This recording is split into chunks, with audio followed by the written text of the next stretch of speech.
दोस्तों, आज हम आपको एक शहजादी और कौवे का वाकया सुनाने वाले हैं। बादशाह ने अपनी खूबसूरत बेटी की शादी कौवे के साथ क्यों कर दी और उसने शहजादी के साथ क्या किया। आइए सुनते हैं ये पूरा वाकया। लेकिन आगे बढ़ने से पहले अगर आपने इस वीडियो को लाइक नहीं किया है तो लाइक जरूर करें। दोस्तों, पुराने जमाने की बात है। किसी सल्तनत पर बादशाह कमरजमान हुकूमत करता था। वो एक अजीम और ताकतवर हुक्मरान था जो अपने इंसाफ और दूरंदेशी के लिए मशहूर था। उसकी सल्तनत की हदें दूर दूर तक फैली हुई थी और उसकी रियाया उसकी बहुत इज्जत करती थी। बादशाह कमरजमान ने कई जंगें लड़ी, अपनी तलवार की धार से दुश्मनों को मात दी और अपने अक्लमंदी भरे फैसलों से सल्तनत को तरक्की की राह पर डाला। लेकिन जितना वो जंग के मैदान में बहादुर था, उतना ही अपने महल में सुकून पसंद इंसान था। वो फिजूल की बातों से परहेज करता, तड़क भड़क से ज्यादा सादगी को पसंद करता। लेकिन उसकी जिंदगी की सबसे अजीम दौलत थी उसकी बेटी शहजादी महनूर। शहजादी महनूर न सिर्फ अपने हुस्न में मशहूर थी, बल्कि अपनी अक्ल और दिलेरी में भी कोई कम न थी। वो किताबें पढ़ने की शौकीन थी, घुड़सवारी में माहिर थी और रियाया के हालात जानने में दिलचस्पी रखती थी। महल के अंदर रहने वाली आम शहजादियों के बरक्स वो खुले आसमान के नीचे अपनी सल्तनत को देखना चाहती थी। उसकी आंखें अपने वालिद कमरजमान की तरह गहरी और सोचने वाली थीं और उसकी बातों में वही नरमी और असर था जो एक बेहतरीन हुक्मरान में होती है।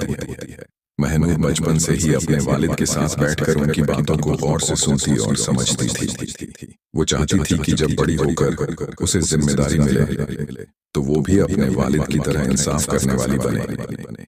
एक रोज बादशाह कमरजमान अपने महल के बाग में सैर कर रहा था। हवा में गुलाब और चंदन की खुशबू थी। तभी महल के दरवाजे पर एक गरीब परिंदाबाज आया। वो एक पिंजरा उठाए हुए था जिसमें एक काला कौवा बैठा था। बादशाह के वजीर ने उस कौवे वाले से नाराजगी से कहा, ऐ नादान, तू बादशाह के महल में कौवे का सौदा करने आया है? ये कोई नजारा देखने लायक परिंदा है? परिंदाबाज मुस्कुराया और बोला, बादशाह सलामत, ये सिर्फ एक आम कौवा नहीं बल्कि एक सबका है। बादशाह कमरजमान को दिलचस्पी हुई। उसने कौवे को गौर से देखा। वो एक आम सा काला कौवा था, न बहुत खूबसूरत न कोई अनोखी चीज, लेकिन उसकी आंखों में अजीब सी चमक थी, जैसे वो कुछ कहना चाहता हो। बादशाह ने परिंदाबाज से पूछा, इसकी कीमत क्या है? परिंदाबाज ने जवाब दिया, जो भी आपका दिल चाहे, बादशाह सलामत। लेकिन इसे बेचने से पहले मैं आपसे एक वादा चाहता हूँ, इसे कभी हल्के में मत लीजिएगा। बादशाह कमरजमान ने मुस्कुराकर सोने के कुछ सिक्के परिंदाबाज को दिए और कौवे को खरीद लिया। लेकिन महल के लोग हैरान थे। एक तगड़ी कीमत देकर एक मामूली सा काला कौवा खरीदना क्या समझदारी थी। शहजादी महनूर ये सब देख रही थी। उसे भी हैरानी हुई कि उसके वालिद ने इस कौवे को क्यों खरीदा। खैर, बादशाह ने कौवे को रख लिया। बादशाह कमरजमान की सल्तनत में महल के अंदर एक शानदार बाग था जिसे बागे शहर कहा जाता था। ये बाग किसी तौर से कम नहीं था। हर तरफ ऊंचे ऊंचे दरख्त थे जिनकी छांव में रंग बिरंगे फूल खिले रहते थे। खुशबूदार हवा बहती तो ऐसा लगता मानो पूरी फिजा में खुशबू घुल गई हो। लेकिन इस बाग की सबसे अनमोल चीज थी वो परिंदे और जानवर जिनसे शहजादी महनूर को बेहद लगाव था। महनूर बचपन से ही एक रहमदिल लड़की थी। वो इंसानों के साथ साथ बेजुबान जानवरों और परिंदों की भी बहुत परवाह करती थी। जहां आम शहजादियां महल की जिंदगी में गुम हो जाती, वहीं महनूर अपनी छोटी उम्र से ही महल के अंदर बने इस बाग में घंटों वक्त बिताती। उसकी दुनिया इन बेजुबान मखलूकात के इर्द गिर्द घूमती रहती थी। बागे शहर में हर तरह के परिंदे थे। सफेद कबूतर जो खामोशी और खूबसूरती की मिसाल थे, रंग बिरंगे तोते जो नर्म आवाज में बोलते और कभी कभी महनूर के लफ्ज दोहरा देते, बाज जो अपनी तेज उड़ान और शिकार करने की सलाहियत की वजह से बादशाहों की पसंद हुआ करता था। इसके अलावा बाग में कुछ और नायाब जानवर भी थे। एक बेजोड़ हिरण जिसे महनूर ने बरसों पहले शिकारियों से बचाया था, और कुछ खूबसूरत बिल्लियां जो हमेशा महनूर के आसपास घूमती थीं। लेकिन इन सब में एक बात खास थी, ये सभी परिंदे और जानवर महनूर की परवरिश और उसकी देखभाल की वजह से बहुत खुश थे। वो उन्हें महल के नौकरों पर नहीं छोड़ती थी, बल्कि खुद उनके खाने पीने का इंतजाम करती थी। कई बार जब कोई परिंदा बीमार हो जाता तो महनूर खुद हकीम बुलवाकर उसकी देखभाल करवाती। जब बादशाह कमरजमान ने कौवा खरीदा तो पूरा महल हैरान था। शाही महल में ऐसे नायाब परिंदे थे जिनकी कीमत हजारों अशरफियों में थी, और बादशाह ने एक आम सा काले रंग के कौवे पर इतने सिक्के खर्च कर दिए थे। ये बात किसी की समझ में नहीं आई। खैर, वो कौवा बादशाह ने खरीदा था, इसीलिए लोग उसे देखने आ रहे थे। शहजादी ने भी सोचा कि देखा जाएगा जिस कौवे की सब जगह इतनी बात हो रही है वो कैसा है कौवा। वैसे तो दाना वगैरह खा लिया करता था, लेकिन जब से शहजादी ने उसे देखा तो कौवे ने खाना पीना सब कुछ छोड़ दिया। बादशाह ने बहुत गौर किया कि कौवा कुछ खा क्यों नहीं रहा है, लेकिन उसे समझ में नहीं आया। आखिरकार सोचते सोचते उसे याद आया कि जब से शहजादी ने कौवे को देखा है तब से कौवा कुछ नहीं खा रहा है। तो बादशाह ने अपनी बेटी शहजादी महनूर को वो कौवा तोहफे में देने का सोचा, ताकि कौवा खाना पीना शुरू कर दे। उस रात जब महनूर अपने बागे शहर में थी और अपने परिंदों को देख रही थी, तभी बादशाह कमरजमान वहां आया। उसके साथ दो नौकर थे जो एक सुनहरे जाल से ढका पिंजरा लिए खड़े थे। अंदर वही काला कौवा बैठा था। महनूर अपने वालिद को देखकर खुश हो गई और बोली, अब्बा जान, आज आपने मुझे याद किया, कोई खास बात है? बादशाह मुस्कुराया और पिंजरा आगे बढ़ाते हुए कहा, यह तुम्हारे लिए एक तोहफा है। महनूर ने जल्दी से पिंजरे की तरफ देखा, लेकिन जब उसने अंदर एक काला कौवा बैठा पाया तो उसकी खुशी अचानक ठहर सी गई। अब्बू जान, ये तो बस एक आम कौवा है, न इसकी आवाज मीठी है, न इसके पर खूबसूरत है। बाकी सब परिंदों की तरह ये भी उड़ जाएगा, फिर इसमें खास क्या है? बादशाह ने हल्की मुस्कान के साथ जवाब दिया, कभी कभी सबसे मामूली चीजें भी हमारी जिंदगी में गहरे मतलब रखती हैं। ये सिर्फ एक परिंदा नहीं, बल्कि एक इम्तिहान है। इसे संभालना, इसकी देखभाल करना। हो सकता है ये तुम्हें कुछ ऐसा सिखा जाए जो बाकी कोई न सिखा सके। महनूर ने पिंजरा अपने हाथ में ले लिया, लेकिन उसके दिल में सवाल उठ रहे थे। आखिर ये कौवा उसकी जिंदगी में क्या बदलने वाला था? उसने अपने वालिद की तरफ देखा और कहा, अगर ये आपका तोहफा है तो मैं इसे खुशी खुशी कबूल करती हूँ, लेकिन मैं वादा नहीं कर सकती कि ये मेरा पसंदीदा परिंदा बन जाएगा। बादशाह ने उसकी तरफ देखा और वो भी मुस्कुरा दिया। शहजादी ने अपने नौकर से कहा कि पिंजरे को उसके कमरे में रख दिया जाए, और जब उसने उस काले कौवे की आंखों में देखा तो उसे यूं लगा कि ये बस एक आम परिंदा नहीं, बल्कि किसी असरार का हिस्सा है। खैर, शहजादी महनूर को अपने वालिद बादशाह कमरजमान से जो भी तोहफा मिलता वो उसे दिल से अपनाती। लेकिन ये काला कौवा, इसे देखकर वो अब तक हैरान थी।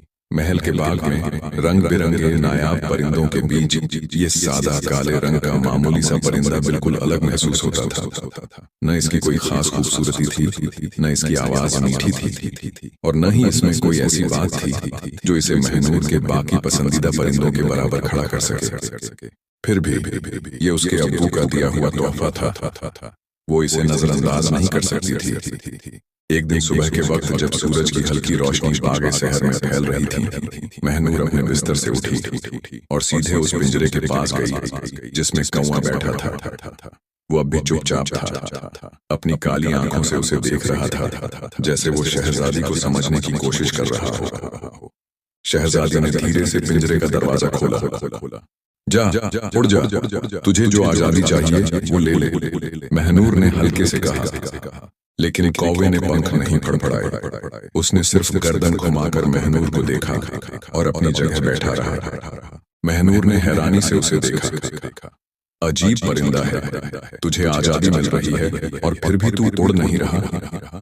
कौवे ने धीरे से अपनी गर्दन झुका ली, जैसे वो शहजादी की बात समझ रहा हो। वो मुस्कुराई और धीरे से अपना हाथ बढ़ाया। ये देखकर बाकी परिंदे तो अक्सर डर कर दूर हट जाते थे, लेकिन ये काला कौवा हिला तक नहीं। उसने धीरे से अपनी चोंच खोली और महनूर की हथेली पर हल्का सा छू लिया। ये पहली बार था जब शहजादी को एहसास हुआ कि ये सिर्फ एक मामूली परिंदा नहीं है। महनूर ने फैसला किया कि वो अब इस कौवे को सिर्फ कौवा नहीं कहेगी, वो उसका कोई नाम रखेगी। तुझे क्या नाम दूं? वो सोचने लगी।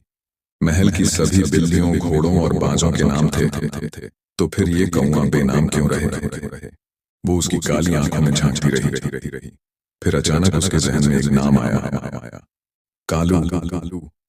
हाँ, ये नाम अच्छा था, जो इस अजीब मगर दिलचस्प परिंदे पर सूट करता था। अब से तेरा नाम कालू हुआ, महनूर ने मुस्कुराकर कहा। धीरे धीरे महनूर और कालू के बीच एक अजीब रिश्ता बनने लगा। वो अब उसके पास ज्यादा वक्त बिताने लगी। पहले वो सिर्फ पिंजरे से बाहर निकाल कर देखती थी, लेकिन फिर उसने महसूस किया कि ये परिंदा महल के दूसरे परिंदों से अलग था। जहां महल के कबूतर और तोते सिर्फ दाना चुगने और उड़ने तक महदूद थे, वहीं कालू उसे बहुत समझदार लगता था। वो महनूर की हर हरकत को गौर से देखता, उसकी आवाज पहचानता, और कभी कभी तो ऐसा लगता जैसे वो उसके लहजे को समझता हो। कुछ ही दिनों में कालू महल में आजादी से घूमने लगा।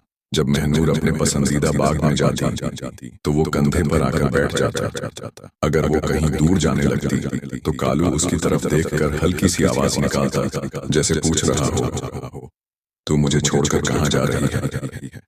धीरे धीरे महल के लोग भी कालू के अजीब रवैये पर गौर करने लगे। जब महनूर किताब पढ़ रही होती तो कालू उसके करीब आकर बैठ जाता और पन्नों को चोंच से छूता, जैसे उसे पढ़ना आता हो। जब वो घुड़सवारी के लिए जाती तो कालू उसके घोड़े के ऊपर उड़ता रहता, जैसे कोई पहरेदार हो। और सबसे दिलचस्प बात, जब महल में कोई अजनबी आता तो कालू उसे गौर से देखता, उसकी हरकतों को समझने की कोशिश करता, और कई बार तो वो अजनबी के करीब जाकर बैठ भी जाता, जैसे कुछ परख रहा हो।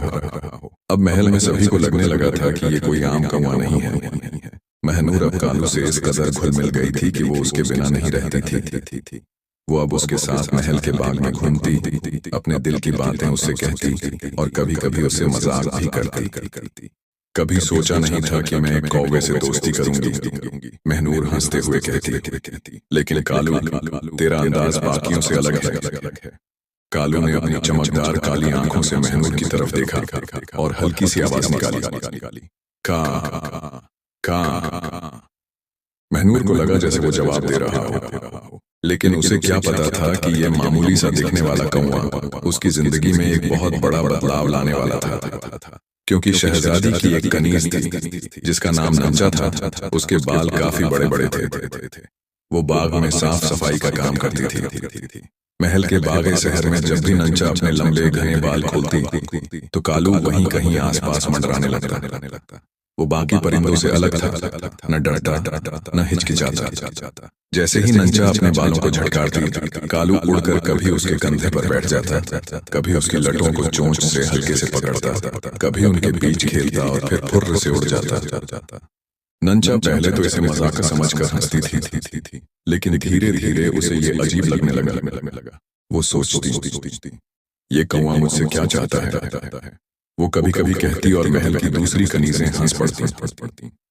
अरे कालू तो तुझसे मोहब्बत कर बैठा है, कोई मजाक उड़ाता। महनूर भी ये सब देखती और मुस्कुराती। कालू का ये अंदाज उसे दिलचस्प लगता, लेकिन कभी कभी वो खुद भी सोच में पड़ जाती, आखिर ये परिंदा इतना अलग क्यों है? एक बार रात का वक्त था। उस रात महल के आंगन और बाग में अजीब सी खामोशी थी। गर्मी का मौसम था, लेकिन आसमान में हल्की ठंडी हवा चल रही थी। महनूर के कमरे में एक रोशनी जल रही थी, लेकिन वो बिस्तर पर करवटें बदल रही थी। उसे नींद नहीं आ रही थी। अचानक उसे बाग से हल्की हल्की आवाजें सुनाई देने लगी। ये कोई आम आवाज नहीं थी। वो धीरे से उठी और खिड़की के पास गई। पर्दा हटाकर उसने नीचे झांका तो एक चौंका देने वाला मंजर उसके सामने था। बाग के बीचों बीच नंचा खड़ी थी। उसके लंबे बाल खुले हुए थे, जो चांदनी में काले रेशम की तरह चमक रहे थे। लेकिन महनूर की निगाहें नंचा पर नहीं थी। उसकी नजरें कालू पर थीं, या शायद उस पर नहीं, क्योंकि कालू अब एक कौवा नहीं था। उसकी जगह अब वहां एक लंबा, खूबसूरत और रौबदार नौजवान खड़ा था। वो राजसी पोशाक पहने हुए था, जिसकी कड़ाई चांदनी में चमक रही थी। उसके बाल घने और हल्के बिखरे हुए थे, और उसकी आंखों में वही शरारत थी जो महनूर ने कालू में हमेशा देखी थी। लेकिन अब वो इंसानी रूप में था। शहजादी महनूर की आंखें फैल गईं। नंचा के चेहरे पर खौफ था। वो कांपते हुए पीछे हटने लगी। तुम उसकी आवाज कांप रही थी।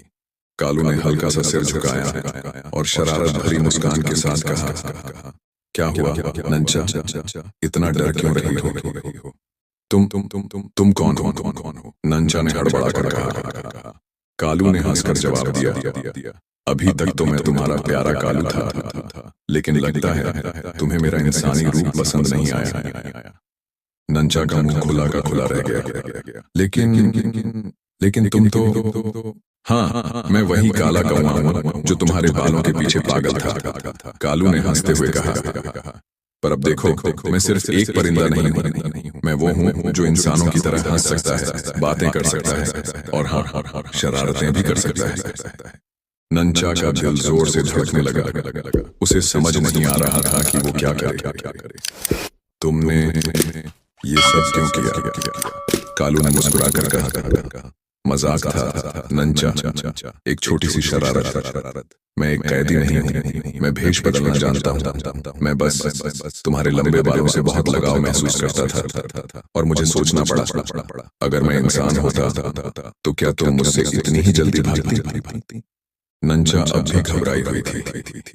लेकिन तुम आखिर हो कौन? कालू ने थोड़ा संभल कर जवाब दिया, मैं कंचन देश का शहजादा हूँ। मेरा असली नाम कालू नहीं, बल्कि शहजादा इज़हान है। महनूर ये सब खिड़की से देख रही थी। उसका दिल तेजी से धड़क रहा था। तो कालू सिर्फ एक मामूली परिंदा नहीं था, बल्कि एक इंसान था, और वो भी कोई आम इंसान नहीं, बल्कि किसी दूर देश का शहजादा। उसके दिल में सवालों का तूफान उमड़ रहा था। अगर वो शहजादा था तो क्या वो यहाँ किसी मकसद से आया था? उसने मुझसे ये बात क्यों छुपाई? क्या वो सिर्फ नंचा से मजाक कर रहा था, या फिर उसके दिल में कुछ और भी था? महनूर गुस्से में थी, लेकिन उसने खुद को रोका।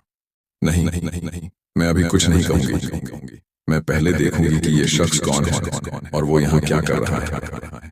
उसने धीरे से खिड़की का पर्दा गिराया और वापस बिस्तर पर लेट गई। लेकिन अब उसकी आंखों में नींद नहीं थी। उसके जहन में एक ही सवाल गूंज रहा था, अगर वो कंचन देश का शहजादा है तो क्या वो यहाँ महज एक शरारत के लिए आया है, या फिर इसके पीछे कोई बड़ा राज छुपा है? खैर, जैसे तैसे रात तो गुजर गई, लेकिन शहजादी महनूर की आंखों में नींद नहीं आई। उसकी सोचें किसी उलझे धागे की तरह आपस में गुंथ गई थी।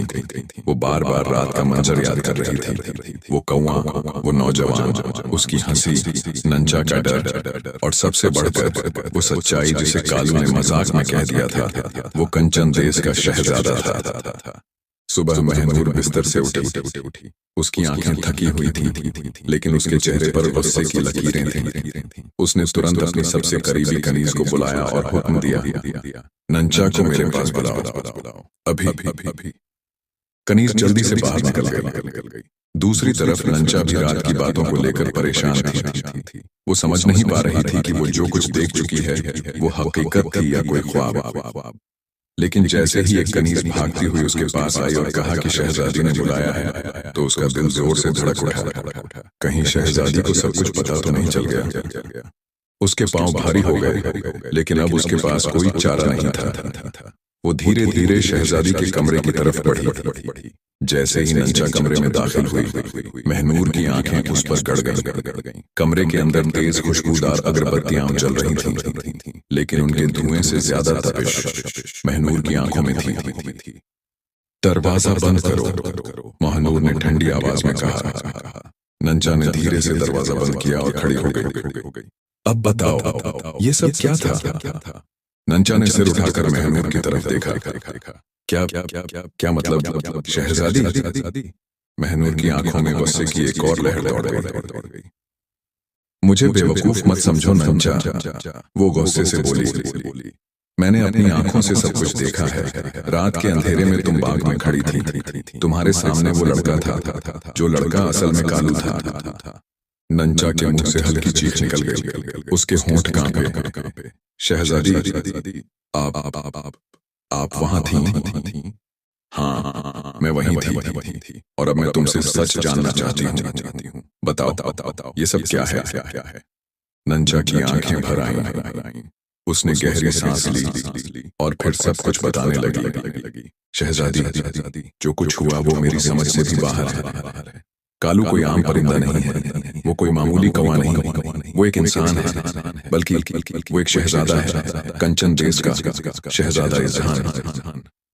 महनूर के दिल में एक अजीब सी हलचल हुई, लेकिन उसने खुद को खामोश रखा। नंचा ने आगे कहना जारी रखा, शहजादी, जब आपने मुझे कालू दिया था, तब वो बिल्कुल एक आम कौवे की तरह था। मैं उसे खिलाती, उससे बातें करती, लेकिन फिर धीरे धीरे मुझे उसकी हरकतें अजीब लगने लगी। वो समझदार था, ज्यादा समझदार। वो मेरी बातों को समझता था मानो वो कोई इंसान हो।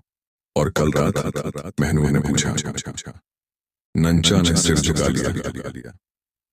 कल रात उसने पहली बार अपने असली रूप में मेरे सामने आने की हिम्मत की। उसने कहा कि वो बस मजाक कर रहा था, कि ये सब उसके लिए एक शरारत थी। वो भेष बदलकर अपने मुल्क में घूमने आया था, लेकिन उसे शिकारी ने पकड़ लिया और बादशाह के हाथों बेच दिया। लेकिन शहजादी, ये कोई मजाक नहीं था। वो इंसान है, वो एक शहजादा है, और अब मुझे डर लग रहा है कि उसकी हकीकत जानकर हम मुसीबत में न पड़ जाए। महनूर कुछ देर तक चुप रही, फिर उसने सख्त लहजे में कहा, नंचा, मैं तुम्हें हुक्म देती हूँ, आज के बाद तुम उस कौवे के पास नहीं जाओगी। नंचा ने चौंक कर महनूर की तरफ देखा, लेकिन शहजादी, कोई लेकिन नहीं, महनूर ने कड़ाई से कहा। अब ये मसला सिर्फ एक खेल नहीं रहा। अगर वो इंसान है, अगर वो सच में किसी और देश का शहजादा है, तो हमें नहीं पता कि वो यहाँ क्यों आया है। मैं कोई और गलती नहीं चाहती। अब तुम कालू से दूर रहोगी। नंचा की आंखें भर आईं, लेकिन उसने सिर झुकाकर हामी भर ली। खैर, वो दिन भी गुजर गया। महल में रात हमेशा की तरह खामोश थी। ऊंची दीवारों के बाहर घना जंगल फैला था, जहां ठंडी हवा पेड़ों के पत्तों को हौले हौले हिला रही थी। महल के अंदर पहरेदार अपनी ड्यूटी पर तैनात थे, लेकिन कोई ये नहीं जानता था कि आज की रात कुछ ऐसा होने वाला था जो पूरे महल को हिलाकर रख देगा। शहजादी महनूर अपने कमरे में बैठी थी। उसके दिल और दिमाग में एक अजीब सी बेचैनी थी। वो दिन भर की बातों को याद कर रही थी। वो रात जिसमें उसने इज़हान को इंसानी रूप में देखा था, नंचा की घबराई हुई बातें, और सबसे बढ़कर उसके अपने ही दिल में उठते सवाल। अगर वो सच में एक शहजादा है, तो यहाँ क्यों आया? अगर वो एक परिंदा बन सकता है, तो उसकी असली कहानी क्या है? ये सवाल उसे सोने नहीं दे रहे थे। कुछ दूर नंचा अपने कमरे में थी। उसे महनूर के गुस्से से डर तो लगा था, लेकिन कहीं न कहीं उसके दिल में भी एक अजीब हलचल थी। वो इज़हान की सच्चाई जान चुकी थी, लेकिन अब उसके लिए सबसे मुश्किल काम ये था कि वो उसे भूल जाए। अगली सुबह महल की फिजा में कुछ अलग ही बेचैनी थी। हर तरफ हलचल मची हुई थी। महल के नौकर चाकर फुसफुसा रहे थे, कुछ घबराए हुए इधर उधर दौड़ रहे थे। पहरेदार भी परेशान थे। महनूर अभी सोकर उठी भी नहीं थी कि अचानक उसकी सबसे करीबी कनीज भागती हुई उसके कमरे में आई। शहजादी, नंचा। क्या हुआ नंचा को? महनूर की नींद झटके से उड़ गई। नंचा महल में नहीं है। महनूर की आंखें फैल गईं। क्या मतलब? शहजादी, वो रातों रात गायब हो गई है, और आपको कुछ जरूरी दिखाना होगा। महनूर तुरंत उठी और नंचा के कमरे की तरफ दौड़ पड़ी। जैसे ही वो वहां पहुंची, ऐसा लगा जैसे उसके पैरों तले जमीन खिसक गई हो। कमरा पूरी तरह बिखरा हुआ था। खिड़की के पर्दे आधे खुले हुए हवा में लहरा रहे थे। तकिया जमीन पर गिरा हुआ था और तेल का चिराग बुझ चुका था। लेकिन सबसे चौंकाने वाली चीज थी कमरे की दीवार पर काली स्याही से लिखे गए अल्फाज। वहां लिखा था, कौन आएगा कंचन के देश, कौन कटेगा नंचा के केस। महनूर को जैसे ही ये अल्फाज दिखे उसके गुस्से की कोई हद न रही। उसकी आंखों में गुस्से की लपटें जलने लगी। ये इंसान की करतूत है, उसने गुस्से से कहा। महनूर ने एक गहरी सांस ली और पीछे खड़ी कनीज से पूछा, ये किसने देखा, किसने सुना, कोई निशान? कनीज ने सिर झुका लिया। शहजादी, किसी ने कुछ नहीं देखा। पहरेदारों ने कहा कि रात बिल्कुल खामोश थी, लेकिन जब सुबह दरवाजा नहीं खुला तो हमने अंदर आकर देखा और ये सब मिला। कुछ ही पलों में पूरी खबर महल में फैल गई। लोग हैरान थे, एक लड़की बिना किसी शोर शराबे के महल से कैसे गायब हो सकती है। पहरेदारों को कुछ पता क्यों नहीं चला, और सबसे बड़ी बात वो अजीब सा शेर लिखने का क्या मतलब था। महनूर अपने कमरे में खड़ी खिड़की से बाहर देख रही थी। इज़हान मुझे एक खेल में फंसा रहा है, लेकिन ये खेल अब मेरा होगा। शहजादी सोच रही थी कि कैसे शहजादे से बदला लिया जाए। इसी बीच एक और खबर आई। बादशाह किसी बेहद अहम सियासी काम के लिए दूसरे मुल्क की तरफ रवाना हो चुके थे। महनूर जानती थी कि अगर उनके बाबा यहाँ होते तो वो उसे महल से बाहर कदम रखने की भी इजाजत न देते। लेकिन अब जब वो यहाँ नहीं थे तो यही मौका था उसे अपने फैसले पर अमल करने का। अब मैं इंतजार नहीं कर सकती, महनूर ने खुद से कहा। लेकिन सबसे बड़ी मुश्किल अभी बाकी थी, अपनी माँ मलिका शमा को मनाना। अगली सुबह महल के हरे भरे बागीचे में मलिका शमा बैठी हुई थी। सूरज की हल्की रोशनी उनके चेहरे पर पड़ रही थी, लेकिन उनकी आंखों में गहरी सोच की परछाइयां झलक रही थी। महनूर जब उनके पास पहुंची तो मलिका ने तुरंत भांप लिया कि उसकी बेटी किसी बेहद मुश्किल मसले पर उनसे बात करने आई है। क्या हुआ महनूर? उन्होंने हल्की मुस्कुराहट के साथ पूछा। महनूर ने एक पल के लिए अपनी माँ की आंखों में झांका और फिर सीधे मुद्दे पर आ गई। अम्मी जान, मुझे कंचन देश जाना है। मलिका की मुस्कुराहट गायब हो गई। क्या तुम पागल तो नहीं हो गई? उन्होंने सख्त लहजे में कहा। अम्मी जान, ये बहुत जरूरी है, और फिर ये सिर्फ मेरी एक कनीज का मामला नहीं है, ये हमारी सल्तनत की इज्जत का सवाल है। मल्लिका गहरी सोच में पड़ गई। तुम्हें नहीं पता महनूर, कंचन देश कितना खतरनाक इलाका है। वहां तक पहुंचना आसान नहीं है। जंगलों में लुटेरे भरे हुए हैं, रास्तों में जंगली जानवर घूमते हैं, और फिर तुम एक लड़की हो। इसीलिए तो अम्मी जान, मैं लड़की के भेष में नहीं जाऊंगी। मल्लिका शमा ने हैरानी से महनूर की तरफ देखा। तुम क्या? हाँ, मैं एक आम मुसाफिर की तरह जाऊंगी। मैं लड़के के भेष में सफर करूंगी ताकि कोई मुझे पहचान न सके। मल्लिका ने अपनी बेटी की हिम्मत को देखा, लेकिन उनका दिल अब भी गवाही नहीं दे रहा था। नहीं महनूर, मैं तुम्हें इजाजत नहीं दे सकती। ये सफर बेहद खतरनाक है। महनूर उठ खड़ी हुई, उसकी आंखों में एक अलग ही तेज था। अम्मी जान, अगर आपने मुझे इजाजत नहीं दी तो भी मैं जाऊंगी, लेकिन अगर आप मुझे इजाजत देंगी तो मैं पूरी तैयारी के साथ महफूज तरीके से जा सकती हूँ। मैं जानती हूँ कि आप मेरी सलामती चाहती हैं, इसलिए मैं आपसे दरख्वास्त कर रही हूँ, मुझे इस सफर पर जाने दीजिए। मल्लिका चुप रही। वो जानती थी कि महनूर एक जिद्दी लड़की थी। अगर उन्होंने उसे मना किया तो वो चोरी छिपे चली जाएगी। उन्होंने गहरी सांस ली और कहा, ठीक है, लेकिन तुम्हें बहुत होशियार रहना होगा। अगली रात महनूर अपने कमरे में खड़ी शीशे के सामने खुद को देख रही थी। उसने अपनी पहचान छुपाने के लिए मर्दों जैसे कपड़े पहन लिए थे, सीधी पगड़ी, लंबा चोगा, कमर में एक धारदार तलवार और पैरों में मजबूत जूते। अब कोई ये नहीं कह सकता कि मैं शहजादी महनूर हूँ, उसने खुद से कहा। महल में सब सो चुके थे और महनूर दबे कदमों से बाहर निकली। रात के अंधेरे में जब महल के दरवाजों पर पहरेदार ऊँघ रहे थे, महनूर पिछली दीवार से कूदकर बाहर आ गई। उसका घोड़ा वहीं पास में खड़ा था। उसने अपने सफर का पहला कदम बढ़ाया और घोड़े की लगाम कसकर पकड़ ली। अब कंचन देश दूर नहीं, महनूर ने मन में ठान लिया। घोड़ा सर पर दौड़ने लगा और शहजादी महनूर, जो अब एक आम मुसाफिर के रूप में सफर कर रही थी, अपनी सबसे बड़ी आजमाइश की तरफ बढ़ने लगी। शहजादी महनूर अपने घोड़े पर सवार घने जंगलों, वीरान रास्तों और अजनबी नगरों से गुजरती रही। दिन तेज धूप से भरे होते और रातें स्याह अंधेरों में लिपटी हुई। कई बार रास्ते में उसे लुटेरों के झुंड मिलते, लेकिन वो अपनी तलवार को मजबूती से पकड़ती और उनकी आंखों में झांकती, जिससे वे उसे कोई आम मुसाफिर समझकर छोड़ देते।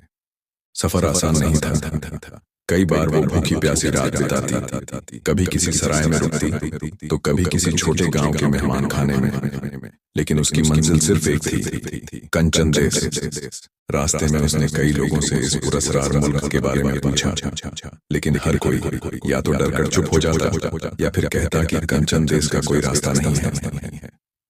कोई तो होगा जो मुझे बताएगा, महनूर ने अपने मन में सोचा। एक शाम जब महनूर घने जंगल से गुजर रही थी तो उसे दूर से धुएं के बादल उठते हुए दिखाई दिए।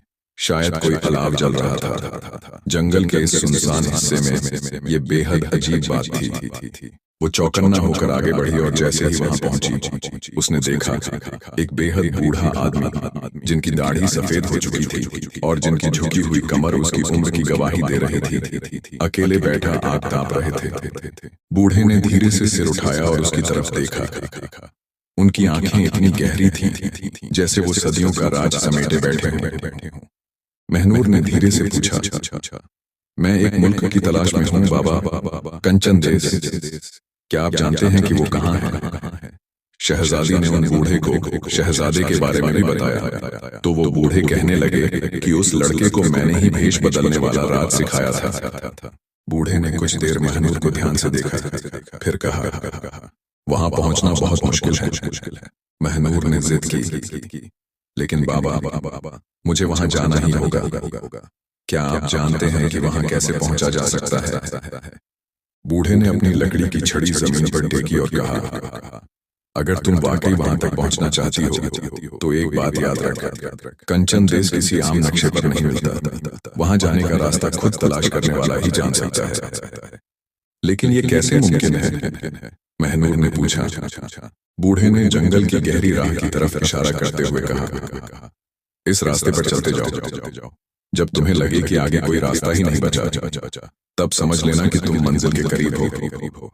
महनूर ने बूढ़े को शुक्रिया कहा और आगे बढ़ गई, लेकिन उसके दिल में एक सवाल गूंज रहा था, अगर कोई रास्ता नहीं होगा तो वो आगे कैसे बढ़ेगी? खैर, घोड़ा धीरे धीरे चलता रहा और जंगल घना होता गया। अचानक सामने एक गहरी घाटी आई, इतनी गहरी कि उसकी तली तक झांकना भी मुश्किल था। यहाँ से आगे कोई रास्ता नहीं था।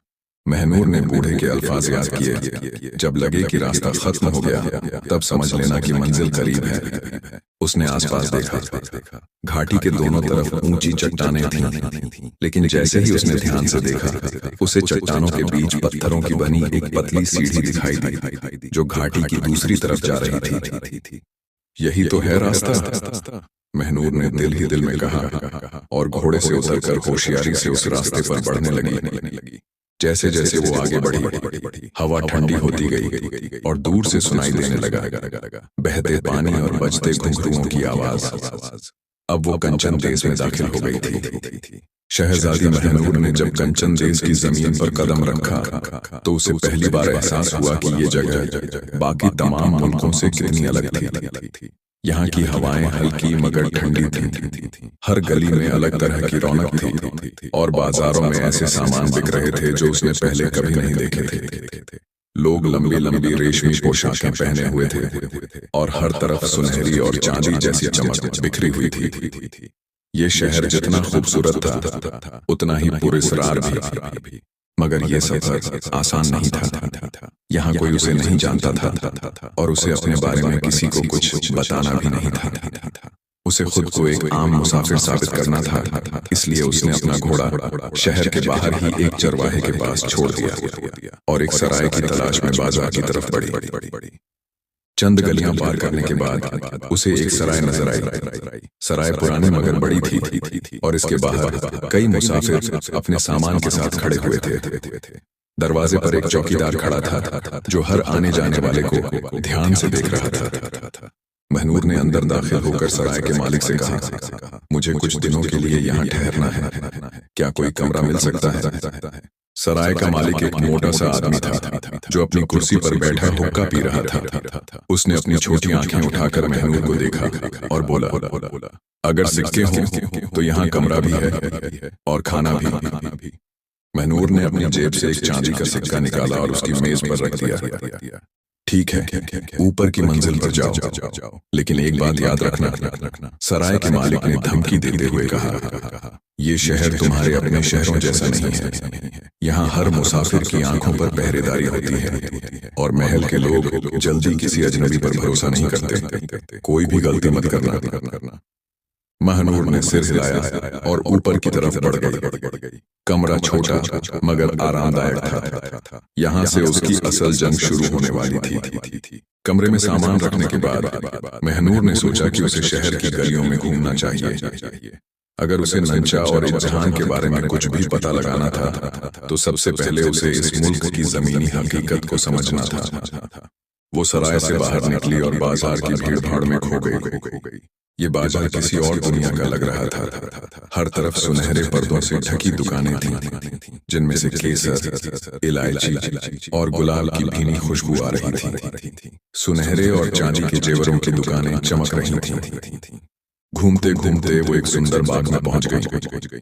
ये बाग महल के करीब था और यहाँ बेहद खामोशी थी। हरियाली से भरी हुई जगह, फूलों की भीनी महक और पानी के झरनों की आवाज माहौल को और भी जादुई बना रही थी। बाग के कोने में एक बूढ़ी औरत बैठी हुई थी। उसके झुर्रियों से भरे चेहरे और झुकी हुई कमर को देखकर साफ पता चल रहा था कि उसने जिंदगी के कई साल इस शहर में बिता दिए हैं। वो अपने कांपते हाथों से एक पुरानी टोकरी में कपड़े रख रही थी। महनूर ने कुछ सोचकर उसकी तरफ कदम बढ़ाए।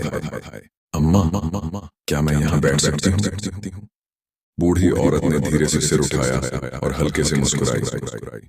बेटा, ये जगह सबके लिए है, बैठ जाओ। महनूर बैठ गई और बोली, आप यहाँ क्या कर रही हैं? बूढ़ी औरत ने अपने हाथ में पकड़े कपड़ों को दिखाते हुए कहा, मैं महल में काम करती हूँ और ये कपड़े वहीं के हैं। मैं रोज यहाँ आकर थोड़ा आराम कर लेती हूँ। महनूर ने चौंक कर पूछा, महल में? क्या आप राजमहल के बारे में बहुत कुछ जानती हैं? बूढ़ी औरत ने हल्की हंसी हंसते हुए कहा, बेटा, मैंने जिंदगी के कई साल वहां बिता दिए हैं। वहां का हर कोना जानती हूँ, हर रिवाज से वाकिफ हूँ। महनूर को यह सुनकर उम्मीद बंधी। उसने झट से कहा, अगर आप मेरी खाला बन जाए तो क्या मैं आपके साथ महल में जा सकता हूँ? बूढ़ी औरत ने उसे ध्यान से देखा, फिर मुस्कुराकर बोली, खाला? अच्छा, ठीक है। अगर तुम मुझे खाला कहना चाहते हो तो मैं क्यों मना करूं, लेकिन तुम महल में क्यों जाना चाहते हो? महनूर ने झूठ मूठ कहा, मैं काम की तलाश में हूँ और अगर महल में काम मिल जाए तो शायद कुछ अच्छा हो सकता है। बूढ़ी औरत ने कुछ देर सोचा, फिर बोली, ठीक है, अगर तुम महल में जाना चाहते हो तो कल सुबह मेरे साथ चलो, लेकिन याद रखना वहाँ हर कोई वैसा नहीं होता जैसा बाहर से दिखता है। बहुत लोग सुनहरे लिबास में होते हैं मगर उनके दिल काले होते हैं। महनूर मुस्कुराई और बोली, आप चिंता मत करें खाला, मैं अपना ख्याल रखना जानता हूँ। अगले दिन महनूर बूढ़ी औरत के साथ महल के दरवाजे पर पहुंची। महल के पहरेदार बहुत सख्त थे, मगर जैसे ही उन्होंने बूढ़ी औरत को पहचाना वे बिना सवाल किए उसे अंदर जाने देने लगे। महनूर ने अपना सिर झुका लिया और धीरे धीरे उसके साथ अंदर दाखिल हो गई। महल अंदर से बेहद बड़ा था। ऊंचे ऊंचे झूमर, संगमरमर की दीवारें, सुनहरी सजावट और सफेद संगमरमर के फर्श पर पड़ती धूप की परछाइयां इसे और भी खूबसूरत बना रही थी। लेकिन महनूर का असली मकसद अभी पूरा नहीं हुआ था। अब उसे नंचा और इल्हाम तक पहुंचना था, लेकिन ये इतना आसान नहीं होने वाला था। शहजादी महनूर अब अपने मिशन के सबसे अहम हिस्से में थी। वो कंचन देश के उस शानदार महल के दरवाजे के पास खड़ी थी जहां नंचा और वो शहजादा मौजूद थे। उसके दिल में कई तरह के ख्याल उमड़ रहे थे, गुस्सा, बदला और नंचा को सबक सिखाने की चाहत। मगर उसे ये काम बहुत होशियारी और समझदारी से करना था।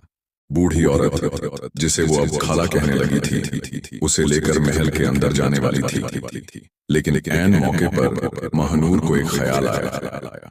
खाला, अगर मैं यूं ही अंदर गई तो मुझ पर शक हो सकता है। महनूर ने धीमी आवाज में कहा, अगर मैं लड़की का भेष बना लूं तो शायद महल के अंदर जाने में आसानी होगी। बूढ़ी औरत उसकी समझदारी देखकर मुस्कुरा दी। बेटा, तुम सच में बहुत ज़हीन हो। चलो, मैं तुम्हें महल के अंदर एक कनीज की तरह दाखिल करवा सकती हूँ। महनूर ने जल्दी से अपने भेष को बदल लिया। अब कोई भी उस पर शक नहीं कर सकता था। महल के अंदर दाखिल होते ही बूढ़ी औरत ने महनूर को महल के अलग अलग हिस्सों से वाकिफ कराया। ये जगह जितनी खूबसूरत थी उतनी ही पुरस्कार भी थी। सोने से जड़ी दीवारें, चमकते झूमर और हर तरफ महंगे पर्दों से ढके हुए कमरे थे। काफी देर घूमने के बाद बूढ़ी औरत महनूर को एक बड़े से कमरे के पास लेकर आई। यहीं पर नंचा थी। महनूर ने सिर हिलाया और कमरे में दाखिल हुई। कमरा बेहद शानदार था। महंगे रेशमी गद्दे, चारों तरफ बड़े बड़े शीशे और खिड़की से आती ठंडी हवा इस जगह को और भी आलीशान बना रही थी। नंचा एक बड़े आईने के सामने बैठी हुई थी। उसके घने, लंबे और खूबसूरत बाल उसकी सबसे बड़ी पहचान थे। बाल इतने घने थे कि जब वे खुलते तो उसकी कमर तक फैल जाते। वो बहुत ही इत्मीनान से अपने बालों में कंघी कर रही थी। महनूर ने जल्दी से खुद को संभाला और एक दासी की तरह पेश आई। मालकिन, क्या मैं आपके बालों में तेल लगा दूं? उसने मीठी आवाज में कहा। नंचा ने उसे देखा और सिर हिलाया। हाँ, जरूर। महनूर ने धीरे से तेल अपने हाथ में लिया और नंचा के बालों में मालिश करने लगी। वो हर बार अपनी उंगलियों से बालों को अलग करती और सोचती कि अब क्या करना है। इन बालों ने ही उसे मेरे साथ धोखा देने के काबिल बनाया। महनूर के दिल में गुस्से की लहर उठ रही थी। थोड़ी देर बाद जब नंचा पूरी तरह से मालिश का मजा लेने में मशगूल हो गई तो महनूर ने मौका देखकर चुपचाप छोटी सी कैंची निकाली और फटाक से नंचा की चोटी काट दी। बाल कटते ही नंचा को हल्की सरसराहट महसूस हुई। अजीब बात है, ऐसा क्यों लग रहा है कि कुछ हल्का हो गया। वो सोच में पड़ गई, मगर उसे कुछ पता नहीं चला। महनूर ने जल्दी से कटे हुए बालों को समेटा, उन्हें अपने कपड़ों के अंदर छिपाया और कमरे से बाहर निकल गई। अब बारी थी कंचन देश के उस गहरे जख्म को देने की जो हमेशा याद रहे। महनूर ने महल की एक दीवार पर कोयले से बड़े बड़े अल्फाज में लिखा, हम आएंगे कंचन के देश, हम काटेंगे नंचा के केस। अब यह पैगाम पूरे महल में गूंजने वाला था। हर कोई इसे पढ़ेगा और हर कोई ये सोचेगा कि आखिर ये किसने किया। जब सुबह हुई तो पूरे महल में हंगामा मच गया। महल के नौकर चाकर दीवार पर लिखे पैगाम को देखकर सन्न रह गए। हर कोई डर के मारे इधर उधर भाग रहा था। और जब नंचा ने पहली बार आईने में अपनी शक्ल देखी तो वो दहशत से चीख पड़ी। उसके लंबे, घने और खूबसूरत बाल अब नहीं थे। महल में हड़कंप मच गया। शहजादा भी ये सब देखकर गुस्से से लाल हो गया। उसने नंचा को बुलाया और गुस्से में बोला, तुम्हारी वजह से ये सब हुआ है। तुमने मेरा नाम मिट्टी में मिला दिया है। नंचा रोने लगी, लेकिन मैंने कुछ नहीं किया। चुप रहो, शहजादा चीखा। मैं तुम्हें महल से निकाल रहा हूँ। अब तुम यहाँ रहने के लायक नहीं हो। और इसी के साथ नंचा की दुनिया उजड़ गई। बूढ़ी औरत को जब ये पता चला कि ये सब महनूर ने किया था तो उसे पहले तो यकीन नहीं हुआ। वो मुसाफिर लड़का, वो असल में एक लड़की थी। उसने हैरानी से सोचा, अब ये राज धीरे धीरे सबके सामने आने वाला था। लेकिन तब तक महनूर कंचन देश से बहुत दूर जा चुकी थी। कई हफ्तों की सफर के बाद शहजादी महनूर आखिरकार अपने महल लौट आई। जब वो अपने महल के ऊंचे दरवाजों के पास पहुंची तो उसकी आंखों में सुकून और जीत की चमक थी। उसने न सिर्फ अपना बदला पूरा किया बल्कि अपनी ताकत और हिम्मत को भी साबित कर दिया था। महल में हर कोई उसकी वापसी से खुश था। नौकर चाकर उसे सलाम कर रहे थे। महल की दासियां फूल बिखेर रही थीं और उसकी मां ने उसे गले से लगा लिया। तुम ठीक तो हो मेरी बच्ची? उसकी मां ने फिक्रमंद लहजे में पूछा। हाँ अम्मी, मैं बिल्कुल ठीक हूँ। महनूर ने मुस्कुराते हुए कहा, अब सब कुछ पहले जैसा हो गया है। कुछ दिनों बाद जब महनूर अपने महल के बाग में टहल रही थी तो उसने देखा कि एक लड़की रोती हुई उसकी तरफ चली आ रही थी। लड़की के कपड़े मैले थे, उसके बाल बिखरे हुए थे और उसका चेहरा उदासी से भरा हुआ था। महनूर ने गौर से देखा और वो हैरान रह गई। ये कोई और नहीं बल्कि नंचा थी। नंचा उसके सामने घुटनों के बल बैठ गई और रोते हुए बोली, शहजादी, मुझसे गलती हो गई। मैंने कभी सोचा भी नहीं था कि मेरी वजह से आपको इतना दुख पहुंचेगा। मैं अब बिल्कुल अकेली हूँ, मेरा अब कोई नहीं है। महनूर ने उसे ध्यान से देखा। पहले जो नंचा थी वो अब पूरी तरह से बदल चुकी थी। कुछ देर तक खामोशी रही। फिर महनूर ने एक गहरी सांस ली और कहा, नंचा, मैंने तुमसे कभी नफरत नहीं की। तुमने जो किया वो गलत था, लेकिन अब मैं तुम्हें माफ करती हूँ। नंचा ने हैरानी से महनूर की तरफ देखा। आप मुझे माफ कर रही हैं? हाँ, महनूर ने हल्की मुस्कान के साथ कहा। हर इंसान से गलती होती है। अगर हम दूसरों को माफ नहीं करेंगे तो दुनिया कभी बेहतर नहीं होगी। नंचा ने खुद को संभाला और धीरे धीरे खड़ी हो गई। शुक्रिया शहजादी, मैं आपका ये एहसान कभी नहीं भूलूंगी। एक शाम जब महनूर अपने कमरे में बैठी थी तो एक नौकर ने उसके हाथ में एक खत दिया। ये खत कंचन देश के शहजादे का है, शहजादी। महनूर ने चौंक कर खत खोला और पढ़ने लगी। शहजादी, महनूर, मैं जानता हूँ कि मैंने गलती की थी। मैंने मस्ती में जो किया उसका अंजाम इतना बड़ा होगा ये मैंने कभी नहीं सोचा था। लेकिन अब मैं समझ चुका हूँ कि जो हुआ वो मेरी गलती थी। नंचा को महल से निकालने के बाद मुझे एहसास हुआ कि मैंने उसे धोखा नहीं दिया, बल्कि सबसे ज्यादा धोखा मैंने आपको दिया था। अगर आप मुझे माफ कर सकें तो मैं आपसे मिलना चाहता हूँ। जब महनूर ने यह खत अपनी माँ को दिखाया तो उनकी माँ ने कहा, अगर शहजादा सच में पछता रहा है तो उसे एक मौका दिया जा सकता है। कुछ देर सोचने के बाद महनूर ने सिर हिलाया। ठीक है, मैं उससे मिलूंगी। इसके बाद शहजादे को बुलाने का इंतजाम किया गया। कई दिनों बाद कंचन देश का शहजादा बड़े ठाट बाट के साथ महनूर के महल पहुंचा। उसके साथ उसके कुछ सैनिक और महल के लोग भी थे।